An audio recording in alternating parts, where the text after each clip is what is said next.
Frustration mounts among bus drivers as delays persist on the Millennium Highway and West Coast Road Reconstruction Project. The National Council on Public Transportation, NCOPT, intensifies calls for accountability, urging greater scrutiny of the stalled works.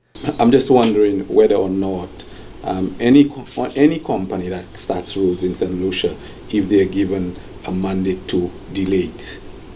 In 2023, the Caribbean Development Bank conducted a comprehensive assessment to diagnose setbacks and chart a path forward. Yet in 2025, road users remain exasperated by the sluggish progress.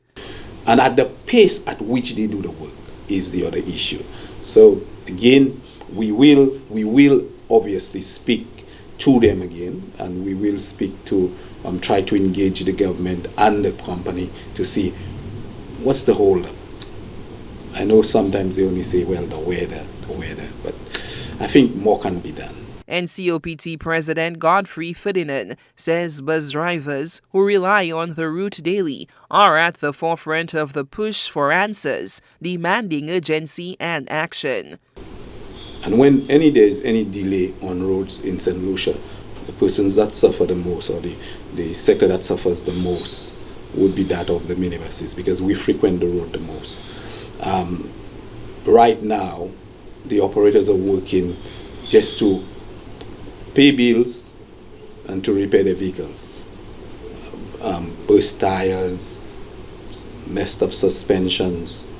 And yes, persons are saying, oh, you know the road is bad, but why are you driving like this?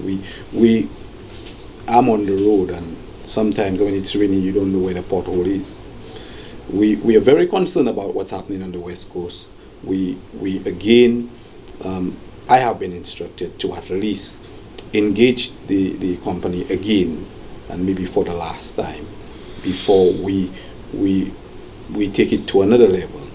A project roadmap on the CDB's website set a January 2024 completion date. Now, 1 year past the deadline, frustration among bus drivers has reportedly reached fever pitch. But we are deeply concerned at the rate at which the work is being done, and we are also very concerned why do all projects dealing with roads, with major companies, take so long.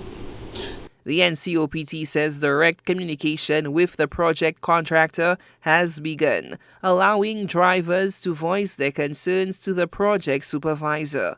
While acknowledging that all projects have limitations, the NCOPT calls for adherence to construction standards to ensure quality and timely completion. We just feel sometimes the way things are being done in terms of signage, in terms of the how frequent the water the road, although it's raining, is a concern to us, and some of the open trenches that they leave with poor signage. Why did they have to actually mess up the entire road before they at least why not do it by phases? The project scope includes rehabilitating 6.1 kilometers of the Millennium Highway and 23 kilometers of roadway between Ancillary and Soufrière. The Caribbean Development Bank approved the project in February 2020, allocating $52.4 million. Solange Alfred, HTS News Force.